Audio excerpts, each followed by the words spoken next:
الحمد لوليه والصلاة على نبيه أما بعد فأعوذ بالله من الشيطان الرجيم بسم الله الرحمن الرحيم قال الله تعالى محمد رسول الله والذين معه أشداء على الكفار رحماء بينهم وقال النبي صلى الله عليه وسلم أصحابي كالنجوم فبأيهم اقتديتم اهتديتم گر چاند محمد تو ستارے ہیں صحابہ گر چاند محمد تو ستارے ہیں صحابہ واللہ ہمیں جان سے پیارے ہیں صحابہ ناموس صحابہ کی خاطر ہم جان نچاور کر دیں گے ناموس صحابہ کی خاطر ہم جان نچاور کر دیں گے گر وقت نے ہم سے خوں مانگا تو وقت کا دامن بھر دیں گے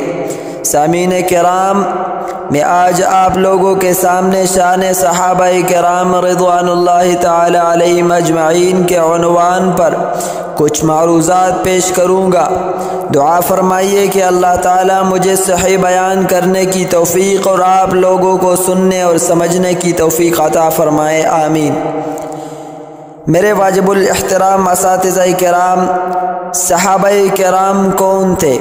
ایک سوال ہے، ارے صحابہ کرام وہ لوگ ہیں جن کی قربانیوں کی وجہ سے ہمیں رحمان ملا، جن کی قربانیوں کی وجہ سے ہمیں قرآن پاک ملا، جن کی قربانیوں کی وجہ سے ہمیں روزہ ملا، جن کی قربانیوں کی وجہ سے ہمیں رمضان ملا، جن کی قربانیوں کی وجہ سے ہمیں حج ملا، جن کی وجہ سے ہمیں 5 وقت کی نماز ملی، جن کے بارے میں قرآن مقدس نے کہا اولئک هم المفلحون، اور کبھی کہا اولئک هم الراشدون، اور کبھی کہا اولئک هم الصادقون، اور کبھی کہا اولئک هم المؤمنون حقا۔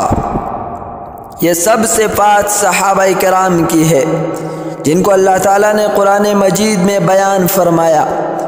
صحابہ کرام نے اس دین کی خاطر بہت سی تکالیف برداشت کی، لاٹھیوں کو سہنا پڑا، بیویوں کو بیوہ کرنا پڑا، بچوں کو یتیم کرنا پڑا، لیکن اس دین کو نہیں چھوڑا جن کے بارے میں اللہ تعالیٰ قرآن مجید میں فرماتے ہیں محمد الرسول اللہ والذین معه اشداء علی الکفار رحماء بینہم، محمد اللہ کے رسول ہے اور جو ان کے ساتھی ہے وہ کفار کے مقابلے میں سخت اور آپس میں شیر و شکر ہے۔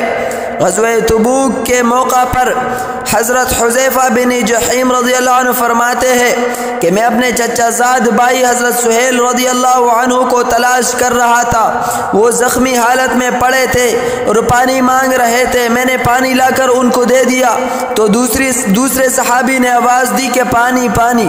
میرے چچا زاد نے کہا یہ پانی اس کے پاس لے جاؤ، میں اس کے پاس گیا تو تیسرے صحابی نے آواز لگائی پانی پانی، اس نے کہا یہ پانی اس کو دے دو، میں اس کے پاس گیا تو وہ شہید ہو چکا تھا، میں جلدی دوسرے کے پاس آ گیا تو وہ بھی شہید ہو گیا تھا، میں اپنے چچا زاد کے پاس آیا تو اس نے بھی شہادت پا لی تھی۔ آگے ہم قرآن سے پوچھتے ہیں اے قرآن صحابہ کرام کی علامات کیا ہے کہ جنہیں ہم دیکھ کر ان کو پہچان لے؟ قرآن کہتا ہے تراہم رکعا سجدا، تو دیکھتا ہے کبھی رکوع کی حالت میں اور کبھی سجدے کی حالت میں۔ ہم قرآن سے پوچھتے ہیں اے قرآن وہ رکوع کس لیے کرتے تھے، سجدے کس لیے کرتے تھے؟ قرآن جواب دیتا ہے یبتغون فضلا من اللہ ورضوانا، وہ چاہنے والے تھے اللہ تعالیٰ کا فضل و رضامندی۔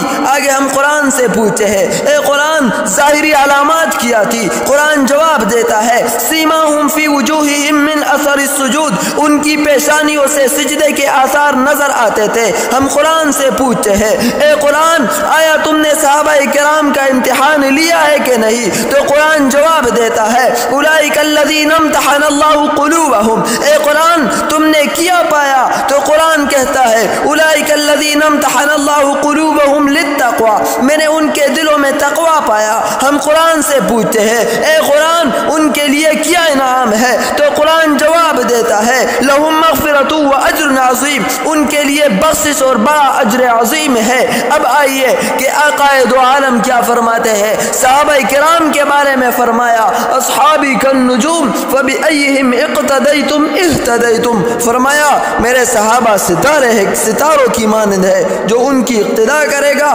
ہدایت حاصل کرے گا۔ دعا کرے کہ اللہ رب العزت ہمیں صحابہ کرام کے نقش قدم پر چلنے کی توفیق عطا فرمائے، آمین۔ وما علینا الا البلاغ المبین۔